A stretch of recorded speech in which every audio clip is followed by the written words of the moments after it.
You are about to be amazed and by meeting Jill Stefani Wagner. Jill, welcome to whatever the name of the program is. We don't have a name. I guess we should have a name the program contest. Welcome. Hi, Eric. Thanks for having me. We're glad to have you. We're honored, as a matter of fact. Look at that beautiful artwork behind you. This is exciting. You're going to show us some of that after a while? Sure. What are you going to do today? What are you going to do today? Oh, what I'm going to do, I'm going to talk just a little bit about painting with intention, and then I'm going to do a vibrant watercolor underpainting for my pastel painting, using the opposite color of the actual local color of the scene. That's exciting. Okay. So are you primarily, do you do some work that's only pastel, some work that's only watercolor? Do you do other mediums? Well, I was originally a watercolorist for years, but I fell in love with pastel, and now I've also moved on to oil. But that's you're doing it all. Yeah, no more than that, though. I can't buy any more mediums. Well, I know it can be confusing, but it's really great. It really, it's fun to see how one informs the other. You learn a lot about oil painting from watercolor painting and vice versa and so on. Exactly. Especially pastel and oil are applied very similarly from dark to light. So I always say when I get really mad at my oil paints, I switch over to pastel for a couple of weeks, and then I get mad at that and go back and forth. And it makes each of the mediums work better for me from what I've learned from the other. Jill, do we have anger issues? I was going to say when I get pissed off at one. I know that's not right. No, we don't have anger issues. We have frustration issues. Well, that's when we grow, right? That's when we grow. Exactly. Well, we're excited about having you here and watching you do this. We'll be right back. I'll give you a chance to set up your camera, and then we'll be back in a couple of seconds here. All right? Okay. All right. Our guest today, Jill Stefani Wagner, and I'm Eric Rhodes, publisher of Fine Art Connoisseur, Plein Air Magazine, and Streamline Art, which is a group which does just tons of things for artists and art collectors. We have magazines, Plein Air Magazine, Fine Art Connoisseur Magazine, newsletters, Realism Today, Watercolor Today, let's see, Plein Air Today, and Fine Art Today, which is more for collectors. We have Fine Art Connoisseur Magazine. Did I say that? Which is kind of our collector thing. We do collector trips. We do artist retreats. We do artist conventions. We do online virtual art conventions now. We do books and videos, tons of videos, over 600 of them. Art instruction. And the goal here is to inspire you, educate you, get you excited. And the goal of these, being here every single day at 12 noon, is to keep your head in the game, right? This is day number 261, which we started this when quarantines started, and we wanted to be here for you, keep you upbeat, keep you thinking about something else, give you some distraction, and because we want to keep your head in the right place. Because if your head's in the wrong place and you're getting worked up about everything going on in the world, you're not going to be any good for anybody else or for yourself. So that's why we're here. Okay, so let's see. We have some things to give away today. The winner of the Plein Air apron, Plein Air Magazine apron, is Jessica Alves from Virginia. Jessica, thumbs up and applause. Congratulations. You will love that Plein Air apron. I probably could show a picture of it to everybody else, and so they know what you won. Let's see if I can find one here real quickly. There's too many pictures. Yeah, here we go. And I had these made because, first off, I like the material. I like the blue jean material, and I wanted something with really, really deep pockets. And the one thing that drove me nuts about all other aprons is they're not adjustable. They have the fixed neck, and sometimes you want it low, sometimes you want it high, depending on your height. And so we made these adjustable, and they are kind of our most popular item because everybody loves a good apron. And mine has got a lot of paint all over it, just saying. All right. So if you want to win a prize today, we have prizes in the comments section. And what I mean by that is you will have an opportunity to win by putting a comment in there. We love it when you say where you're from. That's not required, but it is nice, especially if you're from outside the US, because we like to give our artists a little bit of positive information about people all over the world watching. And so that's kind of cool. So leave a comment. Today's prize is my book, Make More Money Selling Your Art. And you can get that on Amazon or from artmarketing.com. I should mention to you, let me just pull that up, see if I have a picture of that. Yes, I do. This book, I wrote it a couple of years ago because I was constantly getting questions from artists about where do I begin? What do I do? How do I start? What should I do first? This book is a kind of an answer to those questions. And there are literally hundreds of ideas in the book. And if you take one idea and just take that one idea and get behind that one idea, you'll see an increase in your sales. And if you take 2 or 3 ideas, but it doesn't have to be difficult. Just one idea will make a big difference. Now, I want to tell you guys that, hang on a second, let me get this off the screen. We are now moving in towards Christmas. We are now moving in towards more quarantine again, especially in certain areas of the country. So if you have time on your hands, what should you be doing with that time? I think this is a very important question. And imagine if you had looked back after being in quarantine for however many weeks or months you were in quarantine, if you had looked back and said, I wasted all that time because all I did was watch television and doom scroll on Facebook and I did nothing with that time. All right. But what if you were able to look back on that time and say, look, I did some planning. I worked on the business part of my art. If you're trying to sell your art, I worked on my marketing. I learned how to be a better artist. I learned something else. I've been taking courses online. I've always done this, but I've been taking courses online in a lot of different areas because things that are different from what you are used to doing will explode your brain in new areas. So I took a course on neuro-linguistic programming because I really wanted to understand that. I actually got a certification. So I'm a certified NLP person, whatever that means. I took a course on fashion design. I have no interest in fashion design, but it was on MasterClass. It was Diane von Furstenberg. And I thought, hey, I'll take it. I paid for it anyway because I had a membership. And I took a class on, I watched the political commentators because I wanted to learn about how they marketed things. There's a lot of different things you can do. I took a photography class from Annie Leibovitz, and that's a really cool thing. So there's a lot of things you could be doing with your time. But one thing that's really especially important, if you have the desire to be a successful full-time artist, if you're doing it now and you're successful and you want to get to a higher level, or if you're not doing it now and you want to kind of figure out where to go, the key to this is planning. Everything is about planning. It took me forever to learn this as an entrepreneur. When I started out, it was just about, just constantly going after ideas, and ideas are great. I'm an idea guy, but planning and systems will really rock your world, and mentoring under someone who really knows what they're doing will really rock your world. And so I lay out a plan. I had 4 days of Zoom calls. We normally do 4 days of meetings. I had 4 days of Zoom calls with my senior team, and we did our planning back in September for 2021. And that's, what do we want to do? What are our moonshots? We all need a moonshot. If you look at your life, let's say you're an artist and you've been an artist for, pick a number, 20 years, 30 years. You've been an artist for 20, 30 years, and you made about the same amount of money every year. Is that enough for you? Now, in my world, I don't look at it as it's not about money. It's about joy and satisfaction. Am I able to do the things that I want to do? And sometimes money is the opportunity to get you that. So we like to call them, my sister-in-law calls them fun tickets.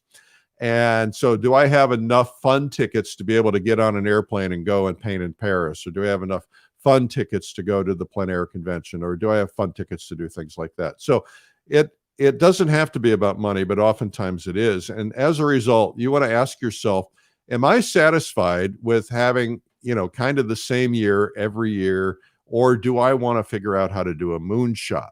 A moonshot is instead of 10% annual growth, a moonshot is 1,000% annual growth. What can I do to get 10 times more of more success than what I've been doing?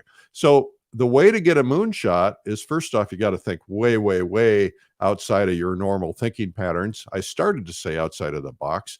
And you also want to be thinking about your planning. So you start out with your goals in mind, and then you ask yourself, okay, now I've got a big, giant, whopping goal at the end of the year.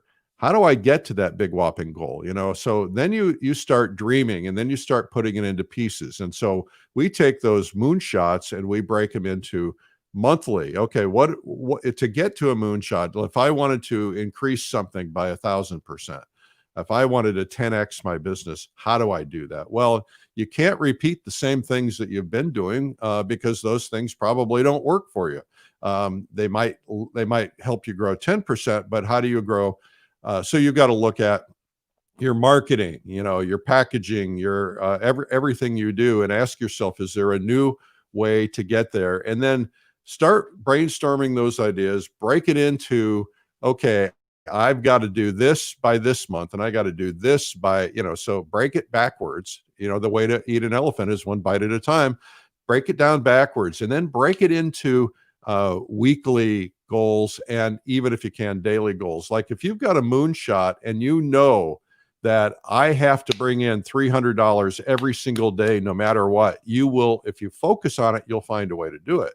Now, hopefully it's not just guesswork. You've got tools in place and things in place that will help you do it. So think in terms of your moonshot. And so what I was going to say, I got way off track, but what I was going to say is use the time now, or use the time between Christmas and New Year's. What we all tend to do is it's like, okay, I'll set some goals on January 1st and I want to lose 30 pounds. And the problem is that goals without actions attached are just dreams.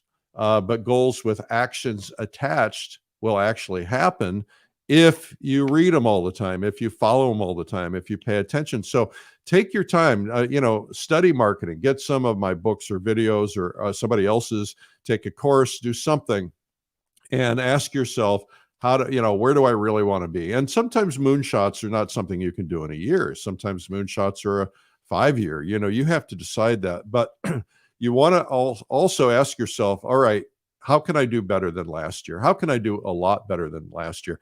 We're experiencing inflation in America. I don't know if you've noticed, but going to the grocery store, everything is more expensive. Cars are more expensive. Houses are getting out of control, more expensive. That's inflation. The dollar lost 27% of its value in 2020.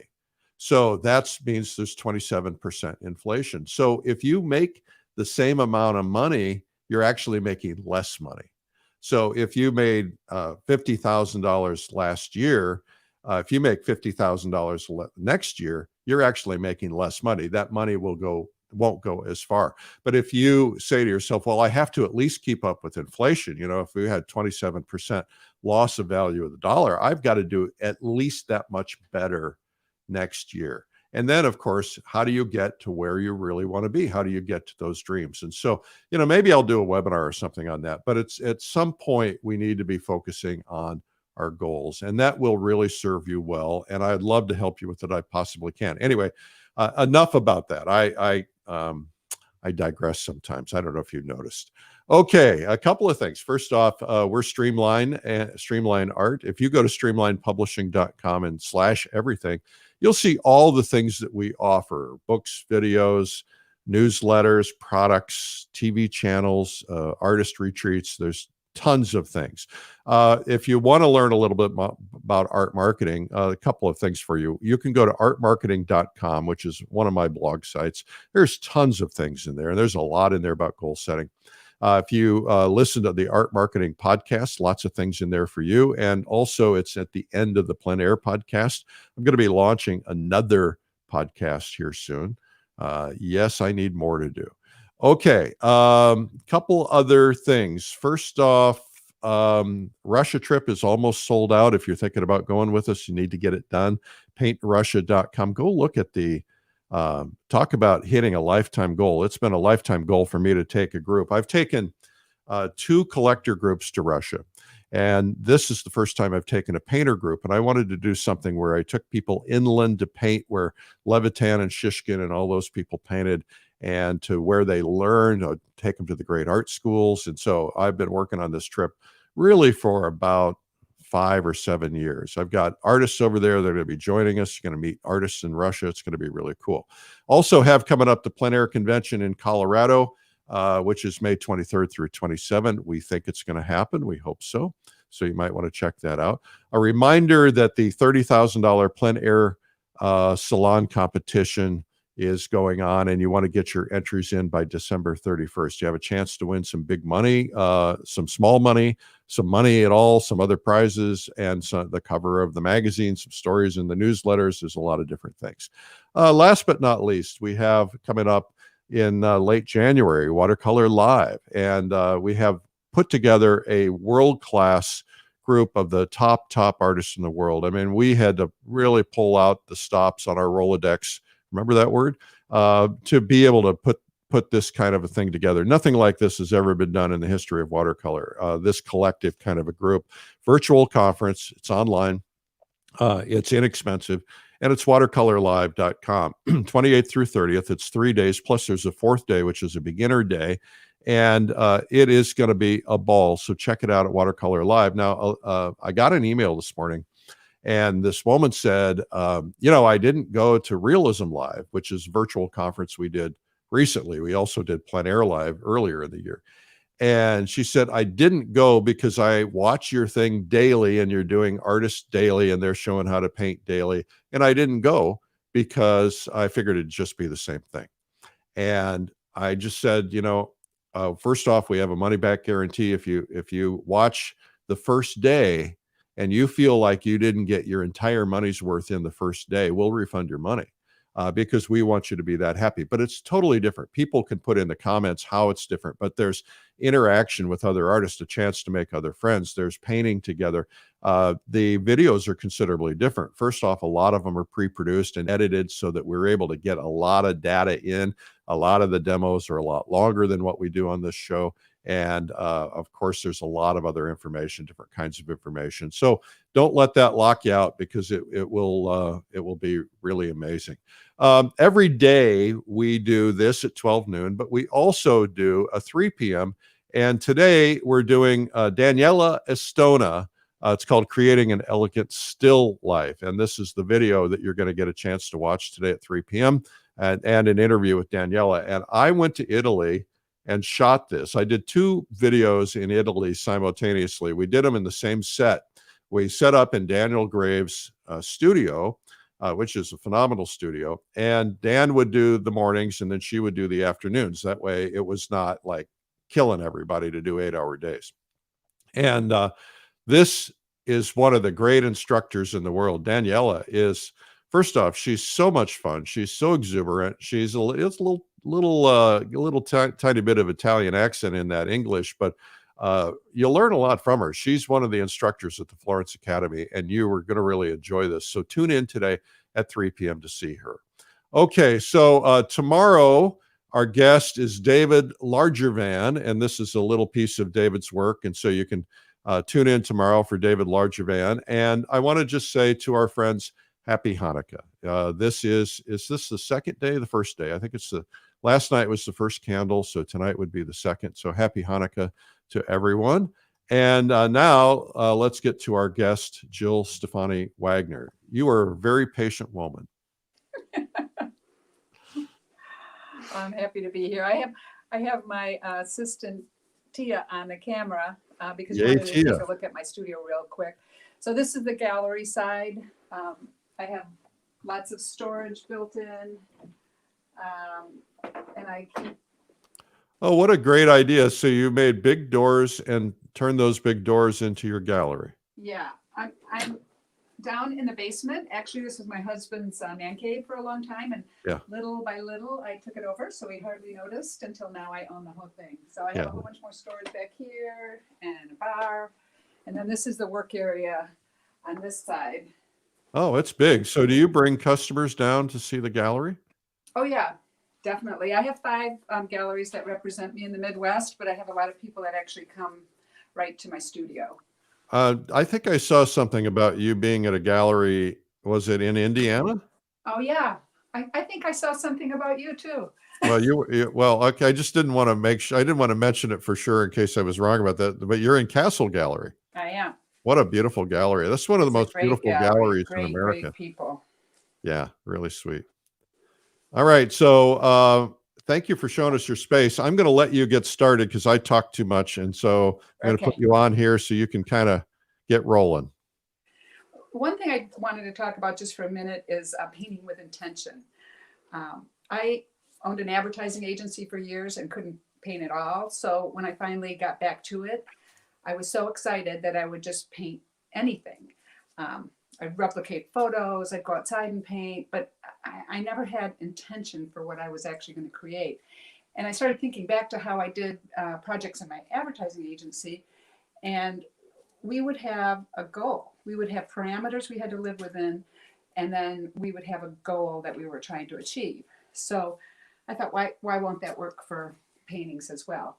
So what I started doing was a little program. Actually, this is the painting the photograph that I was interested in painting. It's a little valley river in Florida. And what I do every time I decide I'm going to paint something is I go through this process. First thing I say is, what about this scene that I'm looking at or this photo that I'm going to deal with really flips my switch? What is it that makes me say, I have to paint that piece? And what I do is I write it down. Usually not this big, just a little scribble on the side of my canvas or my paper. But what really gets me about this is the beautiful natural curves of the river coming down, and most especially the highlights of the grass in the sunlight. So I take that little note and I stick it on my board. Jill, you also are a plein air painter. So will you go out and do studies of things like this? Yeah, actually, I'm mostly a plein air painter now, but in the wintertime in Michigan, not so much. Oh, come on. You need to Although get I it. do You need have to a be winter braver. painting in Plein Air magazine this month. Yeah. You're, by the way, I should mention that you're on the faculty of the upcoming plein air convention. Yes. I We're hope excited. it comes on. I'm so excited. I was heartbroken both times. It was canceled last year, but we're in a crazy time. Yeah. Well, it's not our fault. No, it's not. But when I do plein air work, I especially do this because everything changes so quick that you can forget what you were excited about. So if I keep these little notes to myself, it brings me back and reminds me, no, I'm not chasing that light, or, the ripples that are happening over here. This is what I was interested in. And the big thing for me is a focal point, whether I'm painting in the studio or painting outdoors or teaching in class. It's all about a focal point for me, because if you don't tell your viewer where to look, they're going to look where they want. And if there's something that is really making my heart sing, I want them to look at that. So I keep a little note of my focal point. So what I basically have is a little business plan, like you were talking about, Eric. You have to plan if you want to achieve something. You have to have a roadmap. If you don't know where you're going, you're not going to get there. So that's always part of my process. And what I'm going to show now is a watercolor painting that will vibrate underneath a pastel painting. And basically what we're going to do is use the color wheel to try and approximate kind of the opposite color of the local color that is going to be applied later. This is not perfection, but it gives you a start on beginning to have some color and structure before you actually lay the pastel in. So I'm going to start up with the sky, and we've got a kind of light aqua sky, which going up looks a little pink. And the big thing about this is that you have to stay in the right value. So if this is a real light shade, then I want to go up here to a real light shade and drop that in. Now watercolor notoriously dries lighter than what you're actually applying. So that's going to be pretty close to what I need. And also with watercolor, you start with the lights and move to the darks. So I'm going to try and find all my lights in this painting and approach them first before I start layering in the medium tones. So this greenish area up here is right about here. And if I come across, it's in the purple range. Now, since I know that something in the background that's green will turn bluish through the atmosphere and through atmospheric perspective, I'm actually going to go with a bit of a bluer purple.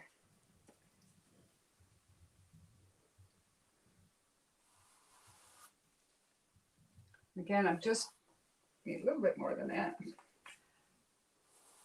I'm just looking for big shapes. No detail whatsoever.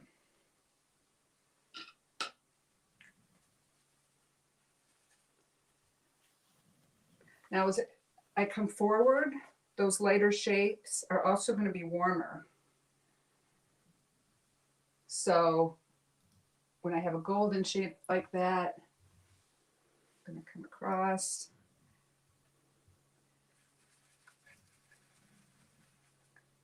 Looks like a bluish color. Bluish purple. I'm just going to go ahead and black those areas in.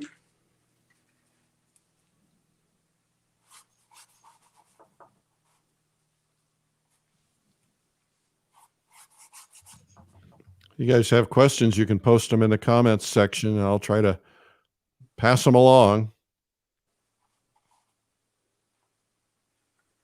Did you wet the paper before starting the painting?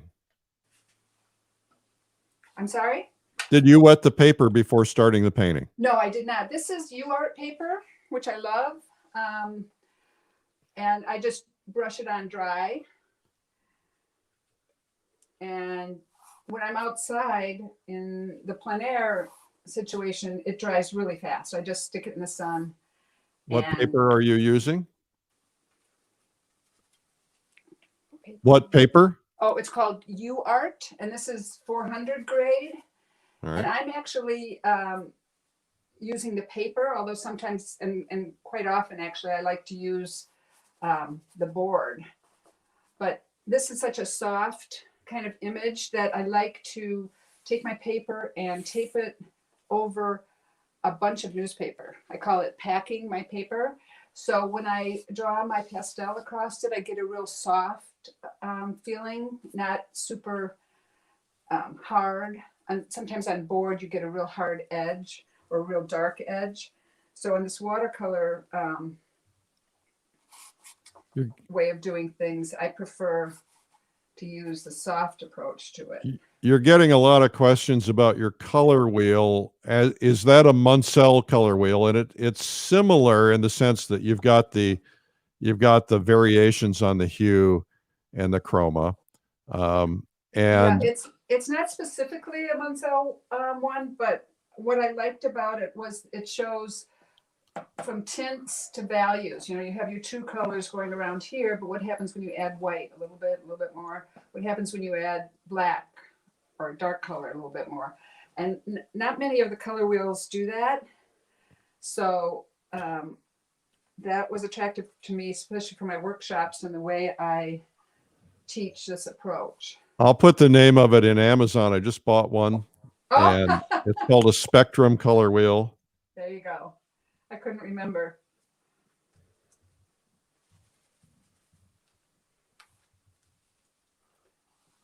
they will have a surprise day where 800 or 900 of them will sell. Yeah, I got to call up right away and ask for a commission on that. Yeah, really, you should. And they have them available laminated, larger, smaller, posters, framed, all kinds of options.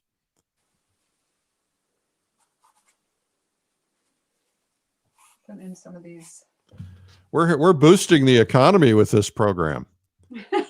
Glad to help.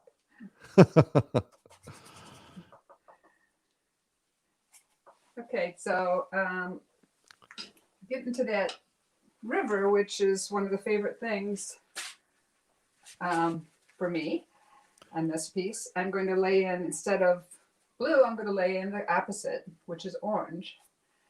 And so would you do this if you were oil painting too? Would you lay in the opposite color underneath? you know, I have not done that. Basically, because with pastel, part of the beauty of it is being able to layer colors on top of each other without actually mixing them. In oil paints, you kind of mix your colors. You don't have to depend on the color that's below it. Well, a lot of people will do it. We'll put a reddish tone under a primarily greenish painting, you know, for the grass and so on. But it's interesting to take this approach. I might try this. I actually do tend to use a toned underpainting for my oil paintings. Again, because a little of that sparkle shows through, but I've never actually done this on it. It might be an interesting thing to try. Yeah. Well, maybe once you've tried it, you'll come back on and teach us how you did it. Yeah, after I've done it a million times and it's not mistakes anymore. Okay. So, I'm kind of liking it. I'm liking it like this. Can you show us your palette real quickly? Can you kind of hold it up? You know what I'm using is relatively inexpensive Prang watercolor paints, which, you know, I think you can buy now for $10 or something. Yeah. These are actually ones I had from when I was little. It doesn't have to be really great quality watercolor because most of it's going to be covered up in the process. Now, if you were doing it all watercolor painting, would you use the same watercolors? No. I have you have the real deal of you know, professional. Yeah, but for this purpose, makes sense. Saves money.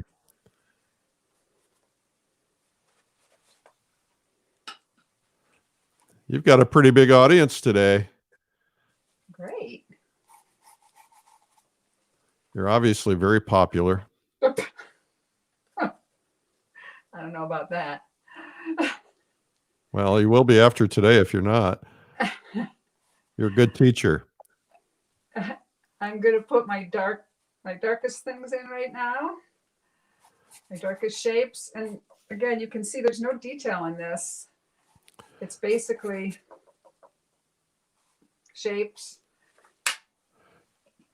I'm going to just step in for those who just tuned in. I just got this question from India, and that is what she's doing is she's creating an underpainting in watercolor for a pastel. And she's using the color wheel because she wants to put the opposite color underneath what she's ultimately going to be using. So you're going to see her lay the opposite color on top. How'd I do? You're a good student. Yeah, well, if I were a good painter, I could be teaching this myself. Okay, so this is the point I'd stop. And actually, this is the point very often where I'll be out plein air painting and somebody will look at the scene, look at my painting, and then go, "Oh, honey, how long have you been painting?" Because they think this is totally crazy, which it is. If you're out plein air painting, all you have to do is put this on the ground, let the sun hit it for a couple minutes, and it dries. But in the studio, I usually hit it with a hair dryer, which I'm not going to submit you to. I actually did another version, so I would be ready to go. Oh, like a cooking show. I love it when people are prepared. I'm a little obsessive in that way. That's why I like this idea of having this plan. You can see the way I changed the painting. Oh, I never did put up. A little no-tan you did? Yeah. So planning ahead has helped me. I throw away so many watercolors. I throw away so many oil paintings by not making decisions ahead of time. And I finally learned. I didn't want to take the time to do this when I was out plein air painting. It was just like a bother. And it changed everything when I started doing it.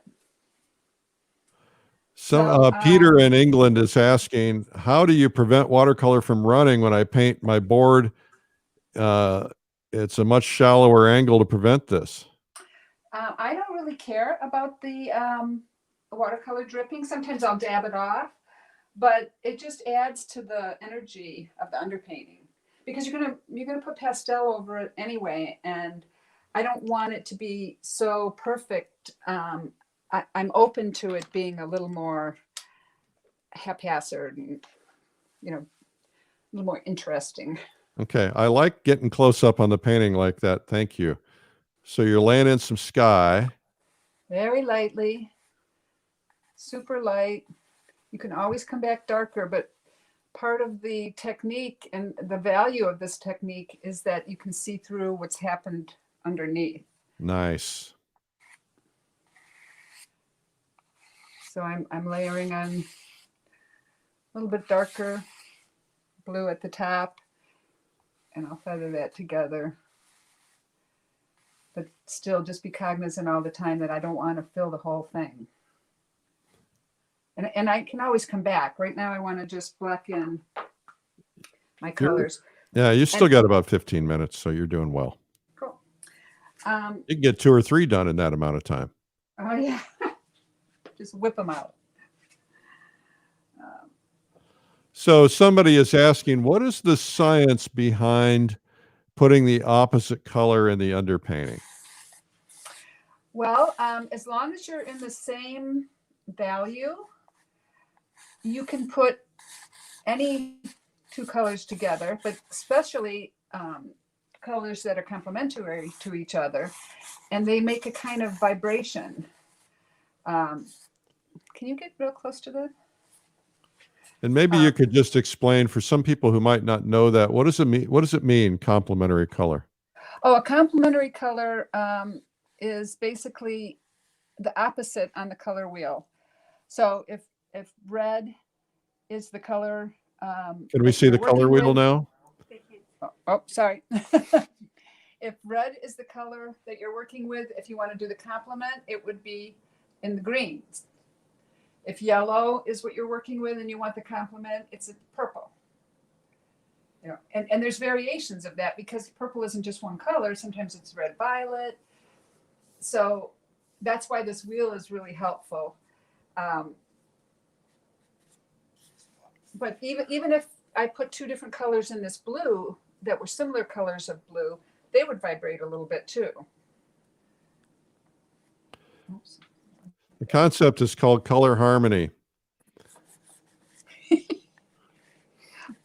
I'm gonna bring you to my workshops. Yeah. You haven't been able to do any workshops this year, have you? No, all my workshops were canceled. Almost every single plein air festival I had on board was canceled. We did do a couple small ones at Paint Grand Traverse and a couple other places. Indiana had a couple that we did. But for the most part, I still plein air painted a lot. I just didn't do it in a business-like way. I explored on my own. Yeah.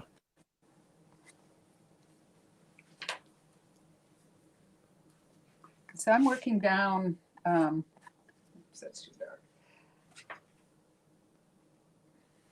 I'm working my way down this painting just to get some local color in place, and then I can take a step back and look at it.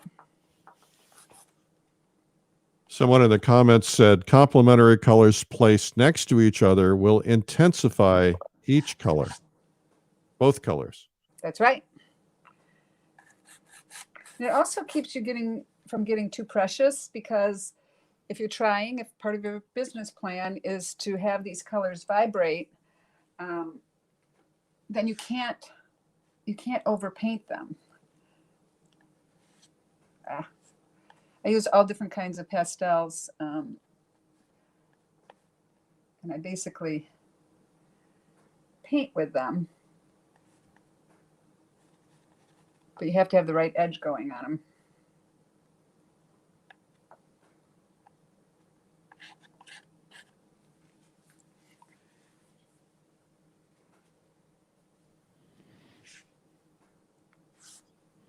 Okay, I'd like people chime in where you're watching from. I see India, a couple of people from India. See England, Minnesota, Blaine, Minnesota, Peoria.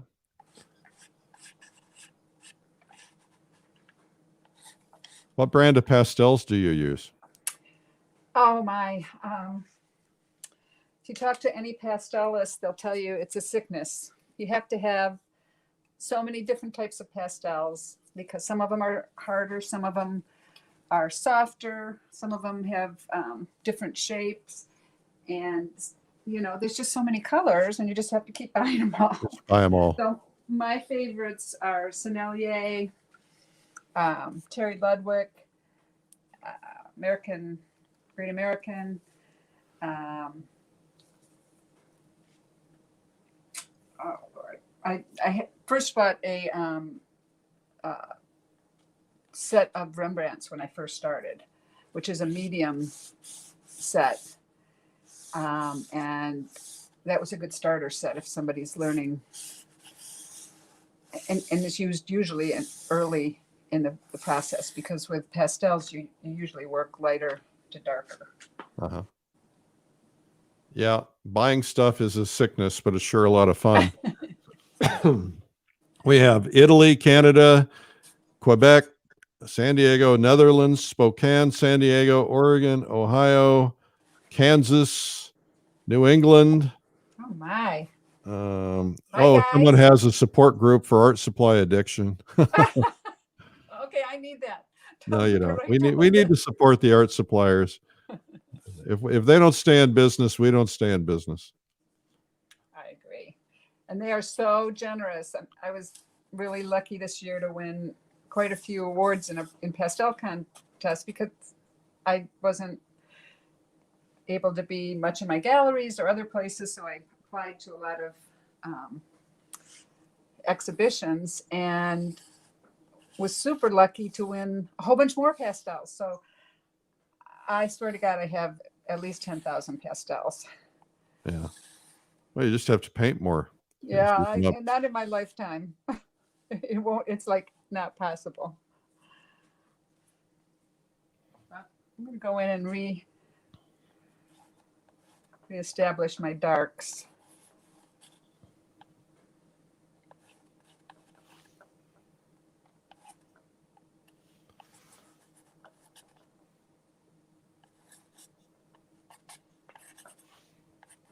But all of these, I'm not fully covering the paper. This was actually a way of working that let me loosen up a little. I can tend to get too tight. Someone's asking if you use an air purifier. I do. I don't have it on right now because I thought the noise. I've got a HEPA filter behind my easel.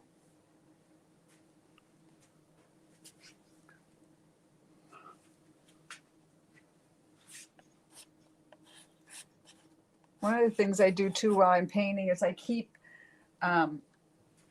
separate boxes with my warm and cool colors in, so that I can quickly see in comparison which colors fall on the cooler side and which fall on the So you're the pulling warmer out side. you're pulling out the colors in advance that you're likely to use. Yeah, actually I did because I didn't want to be searching around on camera for you guys, but also I did a I did a practice painting because, you know, Because and you're a I just left, professional. and I just left them out. Every once in a while, I dump everything that's in my hand out and put them in the right box. So you've got about 10 minutes, just so you know. Oh, well, I definitely won't get done, but you can, hitting my focal point. Maybe you can show us the practice painting when you're done. Okay. Each one comes out completely different. Of course. And when I'm doing this, I'm always thinking, how can I use the lines of the land to move toward my focal point so that somebody will see that that's the place that I want them to look at. Okay. Are you a Girl Scout? Because somebody said that you must have been. You're so prepared. Yes, I was a Girl Scout, and I was in junior achievement. But you know, I think what it's really based on is the fact that I ran my own advertising agency for so long, and you don't stay in business very long if you're not prepared. Oh boy, that's so true. I was in junior achievement too. We were both the nerdy ones in school. But Yeah, well, you know, the good nerds training. rule the world today. So There you go. just saying. I'm a proud nerd.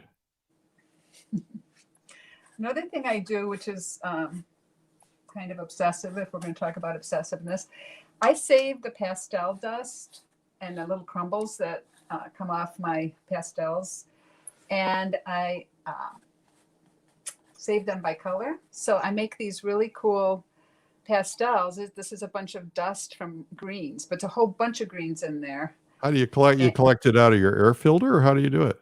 No. When I break pastels in half, they often, you know, shatter because it's just part of what we deal with. And I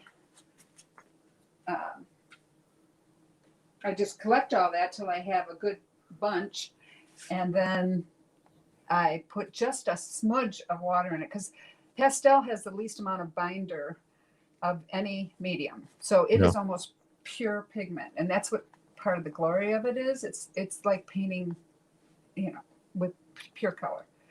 So you can save those pieces and crunch them up with a pestle and mortar, and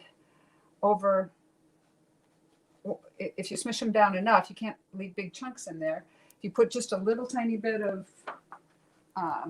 water with that, you can create a new pastel. Like, you know, I don't have enough already. But, yeah. Do you have so you have pastel molds? No, you just roll them in a little ball. Really? You just pick up, and I'm talking you very, very little Very bit cool. of water, and you roll them into a little, I was going to say doobie, not that. You are from Michigan. Let's see. That was legalized in Ann Arbor way before anybody else. Yeah. Okay, we got the drift. So you have been dubbed by Ronna Katz in the comments as the Martha Stewart of pastels. Oh God, is that a compliment or That's a compliment, insult? mostly. Stay out of prison. I don't do any of that inside trading stuff.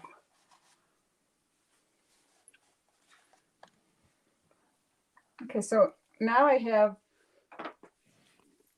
no, I don't have this done. I have most of my first layer down. I'm going to see this is kind of bluish. Somebody in the comments said we need t-shirts, so we need to know what they need to say. Somebody said the other day they need an Eric bobblehead. That would be pretty scary. Oh, I think that's a great idea. It'd be pretty scary. My wife would give me a hard time. She'd say, okay, your ego's a little bit out of control. You got 30 portraits of yourself hanging around the house. Now this. That is pretty cool that you've had all these great artists do portraits of you. Well, I'm sure more now than 2 or 3 of anybody. them are gone, so I'm really thankful. The only one, there was one that was scheduled that never got done, and that was Raymond Kinsler. And I went in twice to his studio in New York, and he talked the whole time, and which was fabulous because his stories are so wonderful. But he took some photos and then was going to do a study, but we never got it done. So that's one regret I have, is not getting that one done. And I have them all except for one. So I'm pretty lucky.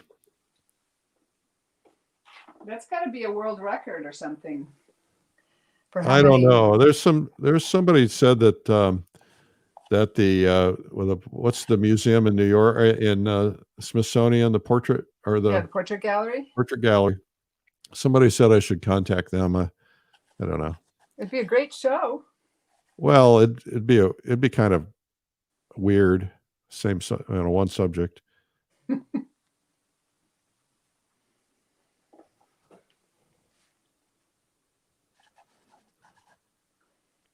That's really looking good. I'm usually stepping back all the time. I feel a little bit hindered that I can't do that right now. Yeah. It's looking pretty colorful to me. So we're at about the 4-minute mark, just so you know. So we want to make sure that there's a chance for you to maybe show us the finished one that you did and maybe come back on camera. So you can stop when you decide. This might be a good point, or you might want to keep going.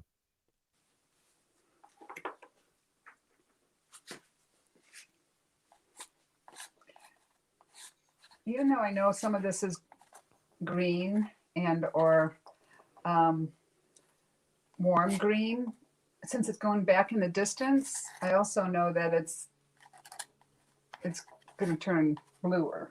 So I'm trying to tone down some of this back here so it fades into the distance.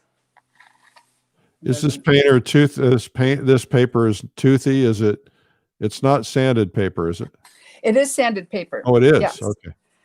I'd say as sanded paper goes, it's probably like middle of the road. UArt is great because it comes in all different levels of sanded. I think from 600 to maybe 200. This is 400.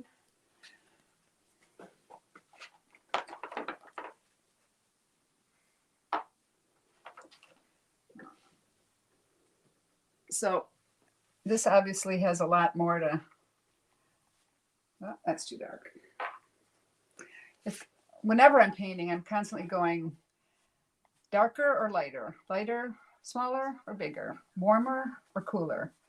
Is a constant kind of comparison that goes on every minute.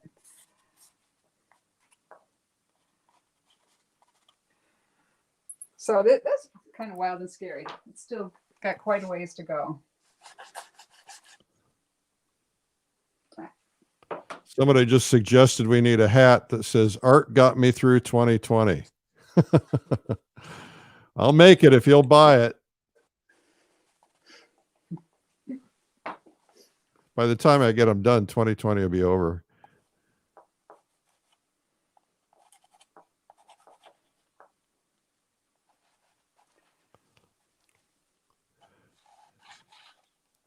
Okay, Jill, we're going to have to tell you to put the pastel down. You did great. There's one that I finished more. I don't know if it's done or not, but let's get a close-up of that, ways to go. Oh yeah, so you can see, yeah, so scan back and forth between the two so we can get a feel for where this one is, right? So still big shapes. Now let's move over to the next one. Yeah, so much more refined. Well, that's just beautiful. And those underpaintings showing through, very subtle, but they do make a difference. Yeah, if you get, it's hard to get real close, but the red shining through here and the oranges coming through. This one, I think I went too far. I'd like to be somewhere between these two.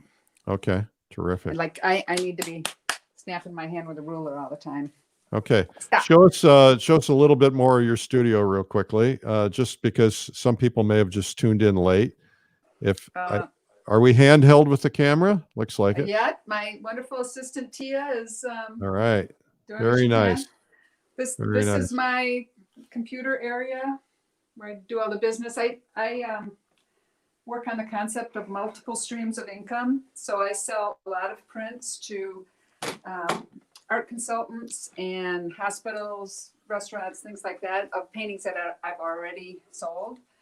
So I do a lot with that. And then this is kind of the area where when I bring people into my studio, I show them work. And I'm going to have to lots of storage. I'm going to have to interview you for my art marketing course, because you being a former marketer would be brilliant. I'm a big component. Proponent of advertising, marketing. I try to do for myself exactly what I told my clients to do in advertising, which is get yourself out there. So let me ask you a couple Especially when questions about that real quickly, because I think this is a great topic.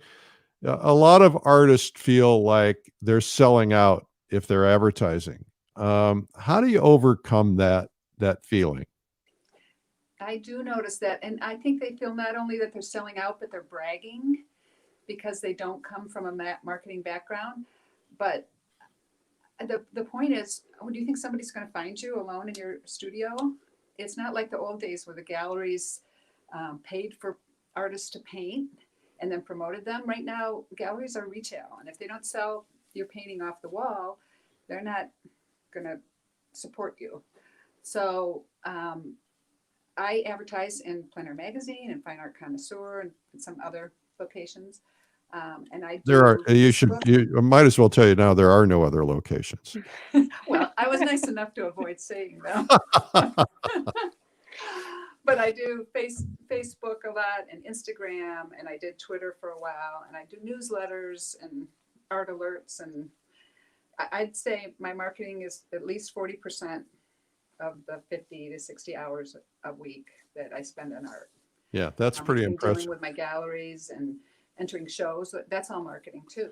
Yeah, so there's a couple of concepts that I'd like you to address real quickly. One is not having everything resting on a single pillar, right? The idea that if you're just doing one thing, if that one thing fails, you fail. What are your thoughts on that? Are you talking about in marketing? Yes. Yeah, okay. Because I do that as well in my work. Right. But yeah, I think you have to really do some research on who your market is. I was always in Plein Air Magazine, but then I decided that my market might be a little more the collectors from the Fine Art Connoisseur area. So I split my advertising between the two. And, you know, I realize where my galleries are important. It's the ones that sell the best tend to be in resort areas where people have a lot of discretionary income. You have to think it through. You can't just want something because it's cool or because that's what you want. You need to think about who's your prospective client and go where they are. Yeah, absolutely. Well, Jill, this has been fascinating. Thank you for doing this for us today. I want everybody to visit JillWagnerArt.com and buy something, buy a print or buy a painting for Christmas. We have one of the things we did a survey at the Plein Air Convention one year. You were probably there. Were you in Tucson? Yes. Okay, so we had 1,000 people in the room, and I said, okay, you're all plein air painters. How many of you bought one painting from someone else this year? And every hand went up. And I said, keep your hand up if you bought two. And most hands stayed up. And, you know, and then it started going down at 5 or 6. But one of the things we're realizing is that collectors are becoming painters, and painters have been collectors. And so the people at Plein Air Easton told us that a lot of the people who have come year after year after year to observe got so into it that they actually started painting. So now they're buying paintings and they're making paintings. So I think that's pretty cool. It's like crossing. Yeah. Well, Jill, you were fabulous. Thank you for being on today. Thumbs up and applause for Jill. And we will have you back. And hang on. I'll be back to you in a minute and chat with you after we go off the air. Thanks so much, Eric. And Allie, what a wonderful woman she is. Oh. Thank you both. I really appreciate being invited.